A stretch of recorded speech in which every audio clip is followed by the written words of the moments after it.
Women's big bash league 2025-26 का ये season जिसका मैच नंबर 6 पर्थ स्कॉर्चर्स और ब्रिस्बेन हीट की दो टीमों के बीच में जब खेला जाएगा तो दोनों ही टीमें एक मुकाबला ऑलरेडी इसी टूर्नामेंट के अंदर खेल चुकी हैं और दोनों टीमों की स्थिति बिल्कुल सिमिलर है। अगर हम बात करें ब्रिस्बेन हीट की टीम की, जो कि अपने होम ग्राउंड पर आज का ये मैच खेलेगी, ये अपना पहला मैच 7 विकेट से बुरी तरह से हार करके यहाँ पर पहुंची, जबकि वहीं पर पर्थ स्कॉर्चर्स की भी बात करें तो ये टीम भी, जबकि बड़ी बड़ी प्लेयर्स इस टीम के अंदर हैं, अपना पिछला वाला मुकाबला 10 विकेट से वन साइडेड हार करके यहाँ पर पहुंची है। तो दोनों टीमों की जब एक जैसी स्थिति हो और कमजोर पड़ी हो दोनों टीमें अपने पहले मैच में, तो आज के इस मैच में क्या ब्रिस्बेन की जो टीम है ये अपने होम ग्राउंड का फायदा उठा पाएगी या पर्थ की जो टीम है अपनी मजबूत खिलाड़ियों के दम पर इस मैच को जीत पाएगी या नहीं, उसको डिस्कस करेंगे इस वीडियो के दौरान और जानेंगे कि दोनों टीमों की तरफ से कौन सी ऐसी प्लेयर है जो कि सेफेस्ट हैं, फिक्स हैं, जिनको अपनी फैंटेसी की टीमों से आपको हिलाना डुलाना भी नहीं है, और बाकी जो बची प्लेयर होंगी उसमें जो कुछ रिस्की होंगी, कुछ ट्रम्प होंगी, और उसमें से किसको लेकर के जाना है आपको अपनी टीम में। पूरा इस वीडियो के दौरान आपको डेटा बेस के बेसिस पर, पिच रिपोर्ट के बेसिस पर और अपनी एक एनालिसिस के बेसिस पर चीजें आपको मैं समझाने की कोशिश करूंगा। तो शुरू से अंत तक पूरा देखिएगा। और जैसे मैंने आपको बताया कि आज का यह मैच ब्रिस्बेन हीट की होम ग्राउंड पर होगा। मैदान का नाम है एलन बॉर्डर फील्ड, ब्रिस्बेन का मैदान, जहां पर पहले ही दिन पहले दोनों मुकाबले इसी मैदान पर शेड्यूल्ड थे और हो भी गए। और उसमें अगर हम बात करें तो यह मैच 12 नवंबर को 1:40 पर भारत के समय के हिसाब से होगा। इसी में 5.5 घंटे आप और ऐड कर दीजिए तो उस टाइम पे हिसाब से जो मैच होगा तो वहां पर हम बात करेंगे निश्चित तौर पर। लेकिन फिलहाल जैसा मैंने आपको बताया कि यह मैच इस मैदान पर जहां पर खेला जाएगा, दो मैचेस यहां पर ऑलरेडी इसी सीजन के एक ही दिन में खेले गए थे, जिसमें जो पहला मैच हुआ था अगर आप उसको देखें तो एक मैच तो ऐसा हुआ जहां पर सिडनी थंडर की टीम ने 181 रन बना दिया 8 विकेट के नुकसान पर, और उसको भी होबार्ट की टीम ने चेज कर दिया और वो भी 6 विकेट से मैच को जीता, जो दिखाता है कि बैटिंग के लिए कितनी शानदार कंडीशंस यहां पर होती हैं। लेकिन ब्रिस्बेन का ये जो मैदान है ना, पहले 6 ओवर के पावर प्ले में खास करके जब बॉल स्विंग होती है तो थोड़ी बहुत बॉलर्स को वहीं पर केवल मदद देती है, अगर पूरे दिन धूप निकली हुई तो, वरना कोई खास मदद इस मैदान पर मिलती है नहीं किसी भी तरीके के बॉलर को, चाहे वो किसी भी तरीके से स्विंग कराता हो। ज्यादा मदद यहां पर तेज गेंदबाजों के लिए होती है नहीं। शुरुआती 6 ओवर्स के बाद वो इस मैच में भी हमको देखने को मिला। बाकी 4 विकेट पेस और 3 विकेट स्पिन को पहली इनिंग में, 2 विकेट पेस और 2 विकेट स्पिन को सेकंड इनिंग में मिली, जो दिखाता है कि निश्चित तौर पर दोनों का अपना एक रोल होगा बराबर मात्रा में। लेकिन अगर ये मैच अगर आप देखें जो कि दिन का ही मैच था, 9 नवंबर 2025 को ही हुआ था, इसमें ब्रिस्बेन हीट की टीम 133 के स्कोर पर ऑल आउट हो गई थी। उस टाइम पर क्लाउडी कंडीशन था, बारिश से प्रभावित यह मैच भी था। डकवर्थ लुईस के हिसाब से बाद में इस 133 को चेस करने जब मेलबर्न रेनेगेट्स की टीम उतरी तो इनको 66 का लक्ष्य मिला, जिसको इन्होंने 8वें ओवर के पहले ही निश्चित तौर पर पा लिया और मैच को जीत भी लिया। टोटल पहली इनिंग में देखो तो स्पिनर्स का टोटल डोमिनेशन था 6 विकेटों के साथ, 3 विकेटें पेसर्स को मिली। पहली इनिंग के बाद सेकंड इनिंग में भी 3 विकेटें पेसर्स को मिली। तो ओवरऑल अगर आप पहले 4 ओवर का पावर प्ले हटा दे, जहां पर चूंकि बिग बैश में 4 ही ओवर का पावर प्ले होता है शुरुआती नई गेंद से, तो वहां पर हेल्प होती है। आसमान पर बादल हुए तो ज्यादा हेल्प रहेगी पूरे मैच के दौरान, वरना पूरी तरह से बैटिंग कंडीशंस आपको देखने को मिलेगी। बाकी कितनी विकेट पेस और स्पिन को मिले ये तो आप ऑलरेडी यहां पर देख चुके हैं। ओवरऑल फिगर में भी आप यहां पर देख सकते हो। और पिछले 9 मुकाबले अगर आप उठाएं इस मैदान के तो 4 बार उसमें पहले बैटिंग करने वाली टीम, 5 बार बैटिंग सेकंड करने वाली टीमें मैचेस जीती हैं, जो दिखाता है कि मामला काफी हद तक बराबरी का होता है। टॉस का कोई एक्स्ट्रा एडवांटेज यहाँ पर होता नहीं है, लेकिन एक जो एडवांटेज यहाँ पर मिलेगा या नहीं किसी टीम को, वो हमको देखना पड़ेगा वेदर के अपडेट के साथ। ये जानना पड़ेगा कि वेदर एक्चुअली है कैसा उस टाइम पर जब ये मैच स्टार्ट हो रहा होगा। तो जो भी वेदर अपडेट होगा वो, और साथ ही साथ पिच के बारे में जो भी इंफॉर्मेशन होगी वो आपको मैं अपने टेलीग्राम और व्हाट्सअप चैनल पर बताने वाला हूँ। तो दोनों को जाकर के ज्वाइन जरूर कर लीजिए, टेलीग्राम को भी और व्हाट्सअप चैनल को भी। वहीं पर अपनी फाइनल टीम भी दूंगा, लिंक आपको इसी वीडियो के डिस्क्रिप्शन में और कमेंट बॉक्स में जो पिन किया हुआ कमेंट है इन दोनों जगहों पर देखने को मिल जाएगा। तो जाकर के टेलीग्राम और व्हाट्सएप को ज्वाइन करिए।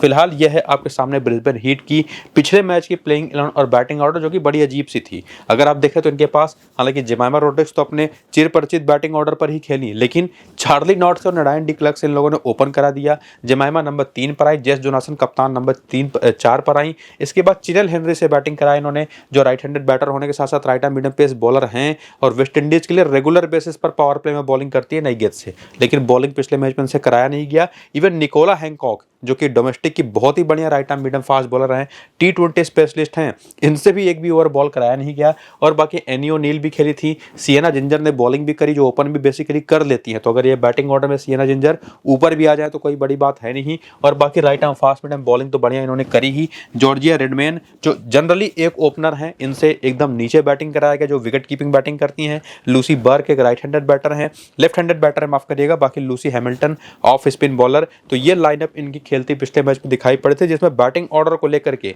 अभी भी कंफ्यूजन रहेगा। वो प्लेइंग 11 आने के बाद आपको मैं अपने टेलीग्राम पर बताऊंगा। बाकी बेंच पर इनके पास ग्रेस हैरिस हैं, जो पहले मैच के लिए अवेलेबल नहीं थी काफ इंजरी की वजह से। हो सकता है आज के इस मैच के लिए खेल भी जाएं, स्क्वाड के साथ जुड़ी हुई हैं। आज के इस मैच में इनके खेलने की संभावना लगभग 90% है।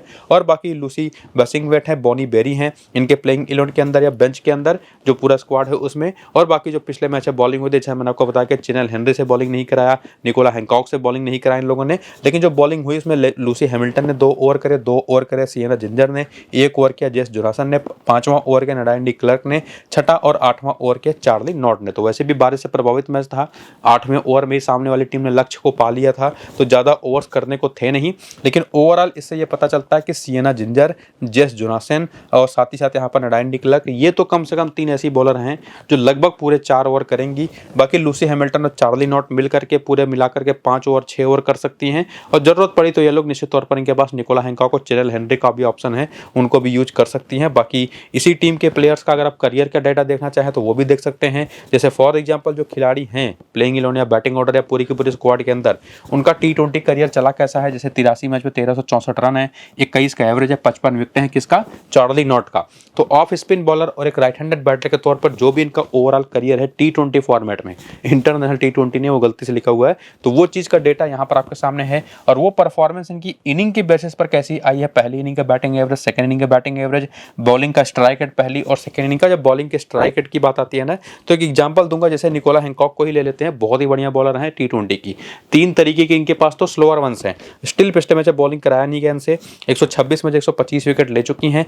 पहली इनिंग में अभी तक जितनी भी बॉलें फेंक करके जितनी भी विकेटें चटकाई हैं इन्होंने, उसका ऑन एंड एवरेज निकालेंगे तो डिवाइड करके 17 का स्ट्राइक रेट निकलेगा, यानी कि हर 17वीं गेंद पर विकेट है। सेकंड इनिंग में हर 22वीं गेंद पर विकेट है। उसी तरह से हर एक बॉलर का स्ट्राइक रेट आप देख सकते हैं, बैटर्स का बैटिंग एवरेज देख सकते हैं, ओवरऑल डेटाबेस तो आप देख ही सकते हैं एक्सपीरियंस को समझने के लिए, क्योंकि कई सारे ऐसे प्लेयर होंगे जिनके बारे में आपको उतना पता नहीं होगा, तो वो चीज़ आप यहाँ से पता कर सकते हैं। उसके बाद अगर आप रीसेंट फॉर्म देखने आए तो करियर तो आपने देख लिया, रीसेंट फॉर्म आपको दिखाई पड़ेगा पहले मैच की परफॉर्मेंस और ओवरऑल पिछले 8-10 मैच में क्या परफॉर्मेंसेज रही हैं इंडिविजुअली हर एक प्लेयर का, वो कैसे फॉर्म में है, वो चीज़ आपको यहाँ पर पता चलेगा।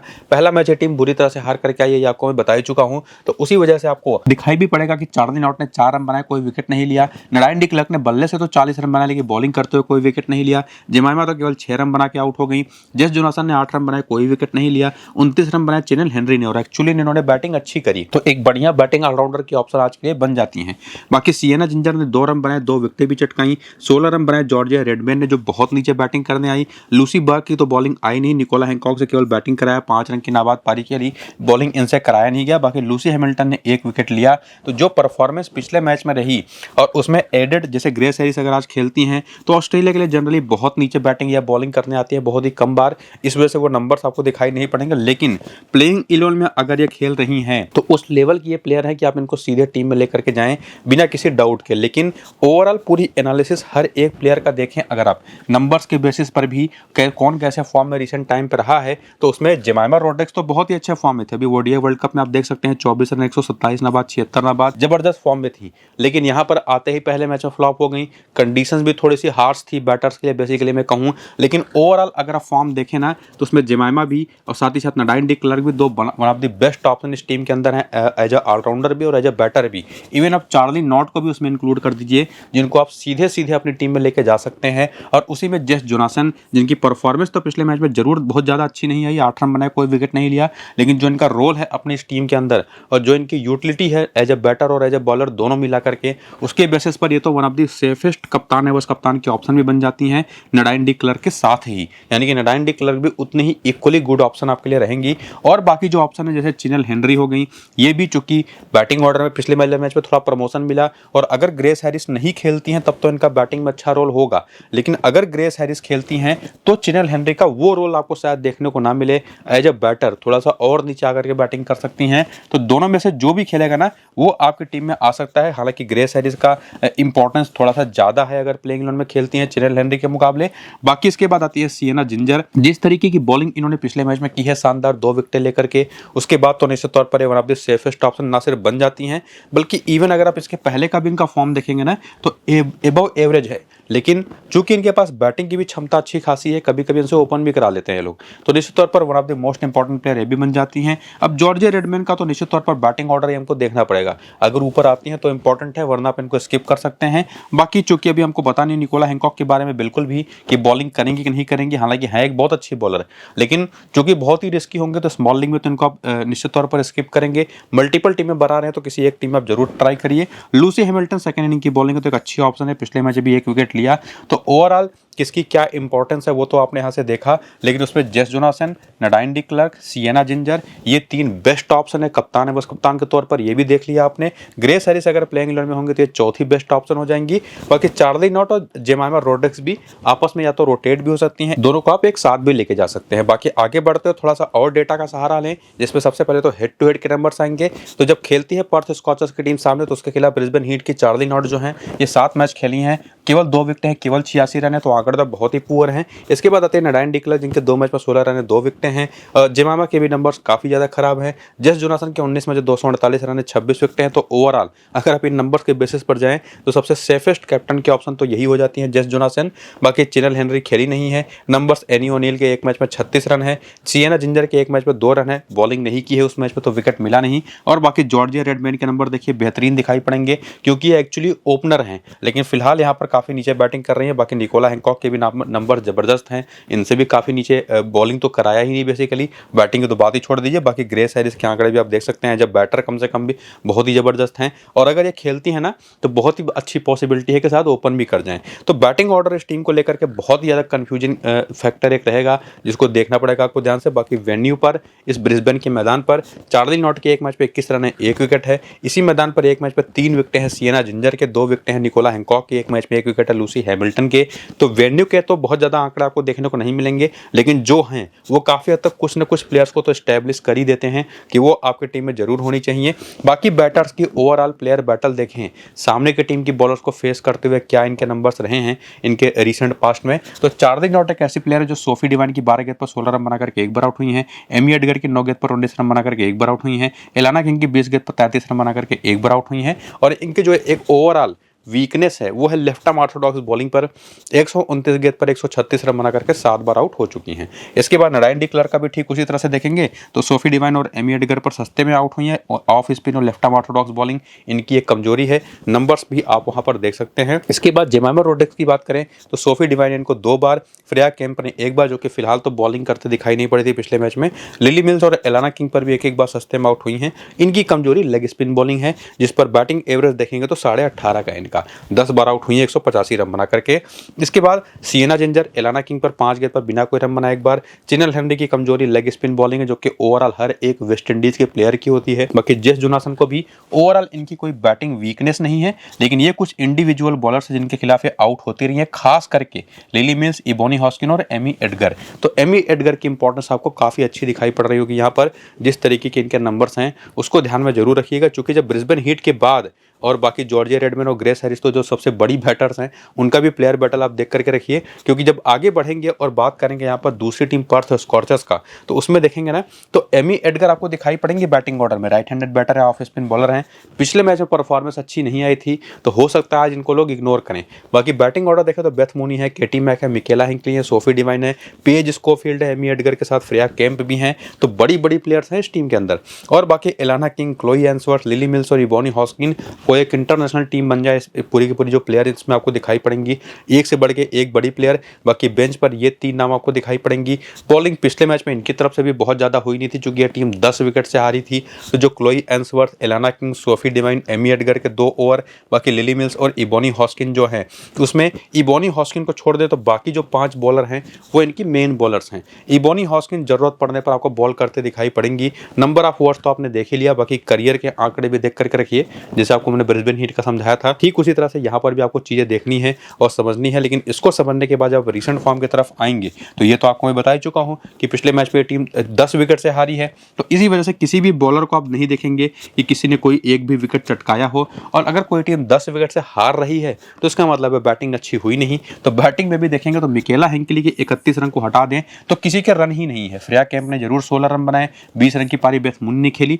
लेकिन जिस लेवल की ये टीम है परफॉर्मेंस बिल्कुल बिल्कुल निकल करके नहीं आई, लेकिन ओवरऑल जो फिगर्स पर आप जाते हैं, पीछे के भी नंबर्स अगर आप देखते चले जाएं और ओवरऑल जो मेरी अपनी एनालिसिस है उसके बेसिस पर इस टीम के अंदर पूरी टीम को अगर आप देखें तो बेथ मूनी एक ऐसी प्लेयर है, दूसरी प्लेयर यहाँ पर सोफी डिवाइन है, तीसरी प्लेयर यहाँ पर एमी एडगर है, चौथी एलाना किंग। ये 4 ऐसी प्लेयर होंगी जिनको आप बिल्कुल भी किसी भी स्मॉल लीग की टीम से, और इवन अगर आप मल्टीपल टीमें बना रहे हैं तो उसमें से आप इनको रिमूव कर ही नहीं सकते। जैसे मान लीजिए 6 टीम आप बना रहे हैं तो किसी एक टीम में एक को आप निश्चित तौर पर रोटेट कर सकते हैं, वरना ये 4 तो फिक्स ऑप्शंस हैं। और उसके बाद क्लोई एंसवर्थ एक बहुत ही शानदार तेज गेंदबाजी ऑप्शन इनके पास हैं, किसी भी इनिंग की बॉलिंग हो बैटिंग भी कर लेती है, इनको भी उतनी ही इंपॉर्टेंस देनी है। और ठीक उसी तरह से केटी मैक भी एक बहुत ही अच्छी बैटर इस टीम के अंदर हैं। तो ये 2 तो निश्चित तौर पर ट्रम्प हैं। 4 सेफेस्ट ऑप्शन, इसमें लिली मिल्स को भी आप इंक्लूड कर लीजिए, जो कि इस टूर्नामेंट के पहले बहुत अच्छे फॉर्म में थी। और बेसिकली सेकेंड इनिंग की बॉलिंग होती है ना, तो मैच के आगे बढ़ने के साथ साथ यहाँ पर आपने देखा भी पिच रिपोर्ट में कि स्पिनर्स को मदद मिलती है, तो ये भी उतनी ही इक्वली बेहतर ट्रम्प ऑप्शन हो जाएंगी जितनी आपको मैंने क्लोई एंसवर्थ या केटी मैक के बारे में बताया। लेकिन कब? सेकंड इनिंग की बॉलिंग में। और उसके बाद आगे बढ़ते हुए हेड टू हेड के डेटा से भी अगर आप थोड़ा सा हेल्प लेने की कोशिश करेंगे तो लिली मिल्स की इंपॉर्टेंस आपको यहीं पर पता चल जाएगी। लिली मिल्स ने 4 मुकाबले खेले हैं, 6 विकेटें चटकाई है ब्रिस्बेन हीट के खिलाफ, और उसमें सेकंड इनिंग का स्ट्राइक रेट देखिए केवल 7 है, हर 7वीं गेंद पर विकेट है। पहली इनिंग का तो काफी खराब है, इवन इबोनी हॉस्किन के भी एक मैच पर 2 विकेट है। बाकी ओवरऑल फिगर देखें तो चाहे मिकेला हिंकली हो, बेथ मूनी हो, केटी मैक हो, सभी की जबरदस्त परफॉर्मेंसेस रही है। हालांकि मिकेला हिंकली की एवरेज के आसपास की परफॉर्मेंस है। सोफी डिवाइन के नंबर्स बहुत ही शानदार है, 4 मैच में 5 विकेट, 64 रन एमी एडगर के भी, 18 मैच में 26 विकेट एलाना किंग के, क्लोई एंसवर्थ के 4 मैच में 4 विकेट हैं। बाकी इस मैदान पर देखें तो इस मैदान पर केवल एक प्लेयर इस टीम की खेली है, कोई एक T20 मैच, रूबी स्ट्रेंज, जिनके एक मैच में कोई विकेट है नहीं, बाकी कोई प्लेयर खेला नहीं। लेकिन बैटर्स की वीकनेसेस को देखने जाएं तो उसमें देखेंगे केटी मैक चार्ली नॉट की 22 गेंद पर 20 रन बना करके 3 बार आउट हुई हैं, नंबर्स बहुत ही ज्यादा खराब है चार्ली नॉट के खिलाफ। और बाकी जेस जोनासन की 75 गेंद पर 68 रन बना करके 4 बार, 68 रन बना करके 3 बार निकोला हैंकॉक पर, सिएना जिंजर पर एक बार सस्ते में, एक बार यहाँ पर ग्रेस हैरिस पर भी आउट हो चुके हैं। और ओवरऑल इनकी कमजोरी भी है लेफ्ट आर्म ऑर्थोडॉक्स बॉलिंग। उसी तरह से बेथ मूनी को देखें तो इनकी कोई ओवरऑल वीकनेस नहीं है किसी टाइप ऑफ बॉलिंग पर।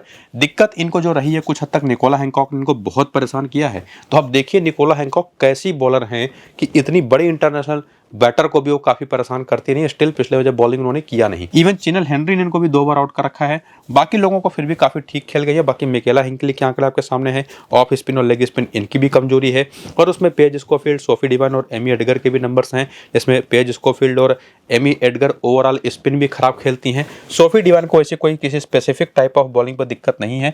नंबर्स अगर आप इनके इंडिविजुअली देखें ना तो थोड़ा सा नडाइन डी कलर पर खराब है, बाकी ओवरऑल सभी को बढ़िया खेला है। तो ये तो कम से कम समझ में आता है कि टीम बहुत स्ट्रांग है। खास करके पर्थ स्कॉर्चर्स की परफॉर्मेंस पहले मैच में अभी तक नहीं आई है। तो आज के इस मुकाबले में भी बाकी के प्लेयर बैटल भी देख लीजिए, ऐसा बिल्कुल नहीं है कि भले ही अवे गेम खेल रही है पर्थ स्कॉर्चर्स की टीम, लेकिन निश्चित तौर पर कमजोर तो बिल्कुल नहीं है। ब्रिस्बेन हीट से तो बेहतर ही दिखाई पड़ रही है। तो बड़ा इंटरेस्टिंग आज का मैच है। टॉस का इंपॉर्टेंस बहुत ज्यादा है आज, कि कौन टॉस जीतेगा, कौन सेकंड इनिंग में बॉलिंग करेगा, ये देखना काफी जरूरी है। वो आपको मैं अपडेट टेलीग्राम और व्हाट्सएप पर कर दूंगा, पिच के बारे में बता दूंगा, मौसम के बारे में बता दूंगा, अपनी फाइनल टीम में दे दूंगा। तो नीचे इसी वीडियो के डिस्क्रिप्शन में और पिन कमेंट में लिंक है टेलीग्राम और व्हाट्सएप का, जाकर के क्लिक करके ज्वाइन हो जाइए। वीडियो शुरू से अंत तक पूरा देखिए, वो ज़्यादा इंपॉर्टेंट है। फिलहाल इसको यहीं पर करते हैं खत्म, चलते हैं। नमस्कार।